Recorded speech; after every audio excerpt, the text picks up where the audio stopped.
মা কিছু করছে না, আর তুমি চ্যান করিস আর ভিডিও করিস। আরে তোরা থাম। Wake up to reality. তো বন্ধুরা, সাধ্যবাড়ির ব্লগার আর শ্মশানের ব্লগার দুজনের মধ্যে লেগে গেছে লড়াই, দুজনে করছে অনেক ফাইট।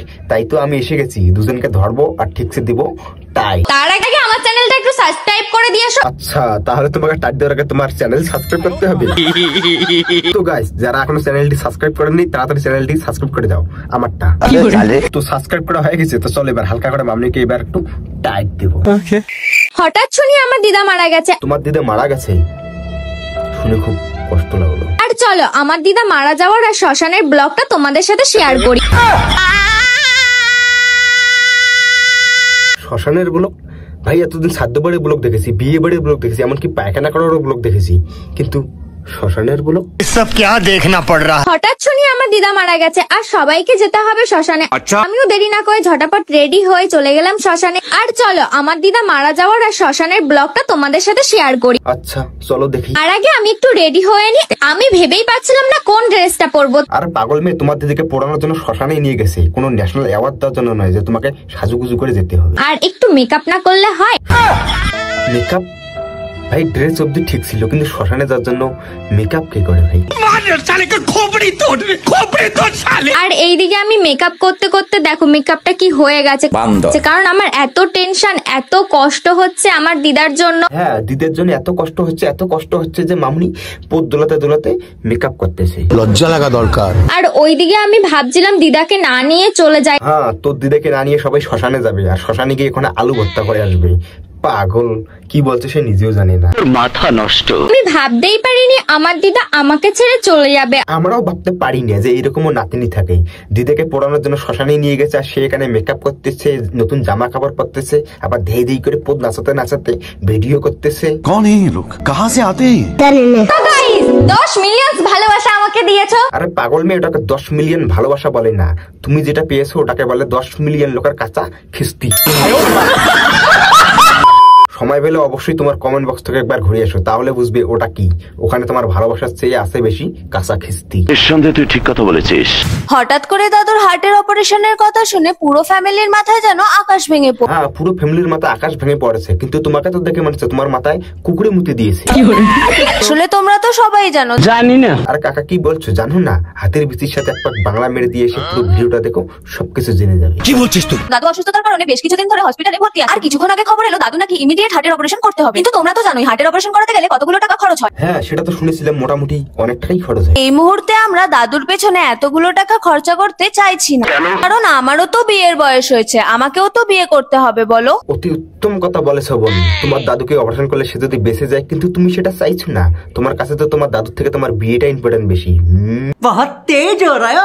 তাই আমি মনে করি দাদুর পেছনে অতগুলো টাকা খরচ করার থেকে আমার বিয়ের জন্য টাকাগুলো জমিয়ে রাখা অনেক ভালো। আরে চুপ কর পাগল মেয়ে, এরকম করে বলিস না। তোর এই কথা যদি ভুল করেও তোর দাদুর কানে যায়, তাহলে তোর দাদু হসপিটাল থেকে এসে আগে তোকে ঝাঁটা মেরে বাড়ি থেকে বিদায় করবে। আর তোমাদের কি মনে হয় তোমরা কিন্তু কমেন্টে অবশ্যই জানো। তোর এই কথা শোনার পর আমার মনে হচ্ছে তুই একটা পুরো স্বার্থপর মেয়ে। ঠিক বলেছো। যে নিজের স্বার্থের জন্য দাদুকে অপারেশন করতে দিচ্ছিস না।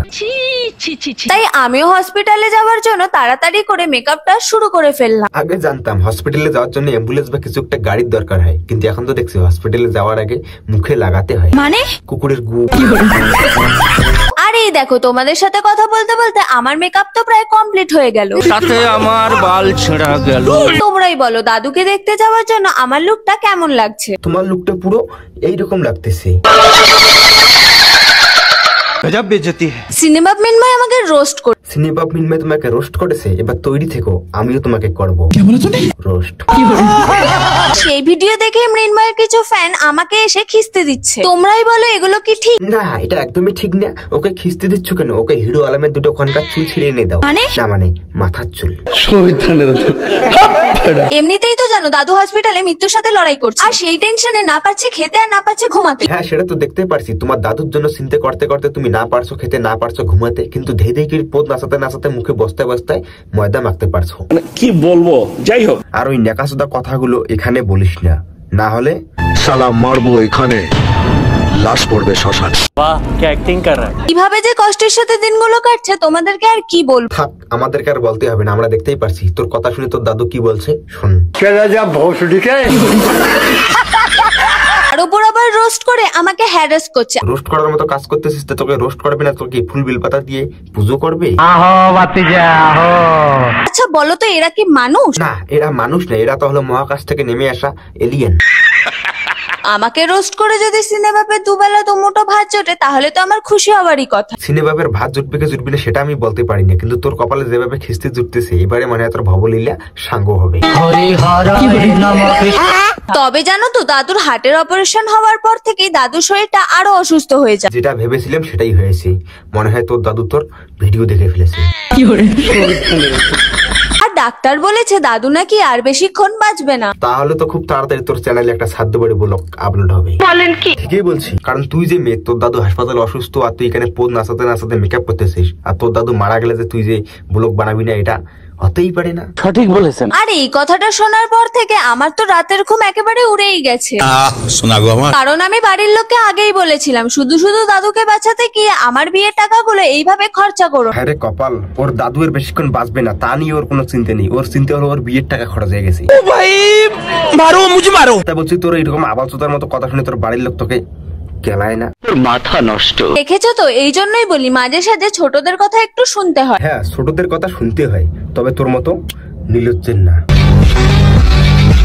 তুই একবার জন্য ভাব, তুই যে এই কথাগুলো বলতেছিস, তোর এই কথাগুলো যদি তোর দাদু বাড়িতে তোর মামা কিংবা তোর দিদা শুনে তাহলে তারা কি ভাববে? যে নাতিনিকে তারা ছোট থেকে কোলে পিঠে করে মানুষ করলো, আজ সেই নাতিনি কিছু টাকার জন্য তার দাদুর অপারেশন করতে দিচ্ছি না। ডিপলি চিন্তা করতো এটা কি মানা যায়? যাই হোক, তোমরা কিন্তু আমার দাদুর জন্য প্রে করো। অবশ্যই প্রে করবো, তবে তোমার দাদুর জন্য নয়, তোমার জন্য। ভগবান যেন তোমার মাথায় সঠিক বুদ্ধি দেয়। দাদু কেমন আছে জানতে হলে চ্যানেলটা সাবস্ক্রাইব করে দিও। ভাবা যায় ওর দাদু অসুস্থ আর ও এখানে চ্যানেল খুলে বসেছে, দাদুর কি হয়েছে জানার জন্য সাবস্ক্রাইব। কেন রে, তুই কি তোর দাদুকে নিয়ে এখানে বাংলা সিরিয়াল বানাচ্ছিস নাকি? দাদুর কি হয়েছে দেখার জন্য চ্যানেলটি সাবস্ক্রাইব করুন। দাদুর ফুল সজ্জা দেখুন বিরতির পর, এটা দেখুন আগামী পর্বে। মানে কি আর বলবো, জানা তা শুরু করে দিয়েছি। তো বন্ধুরা, ভিডিওটা কেমন লাগলো অবশ্যই কমেন্ট বক্সে কমেন্ট করে জানাবেন। আর ভিডিওটা শুধু মজার জন্য বানানো হয়েছে, দয়া করে খারাপ ভাবে নেবেন না। আর ভিডিওটা যদি ভালো লেগে থাকে অবশ্যই লাইক কমেন্ট শেয়ার করবেন। আর যদি চ্যানেলে নতুন হয়ে থাকেন তো চ্যানেলটা একটু সাবস্ক্রাইব করে দিবেন। कर दो यार, तुम्हारे पैसे थोड़ी ना कट रहे, कर दो।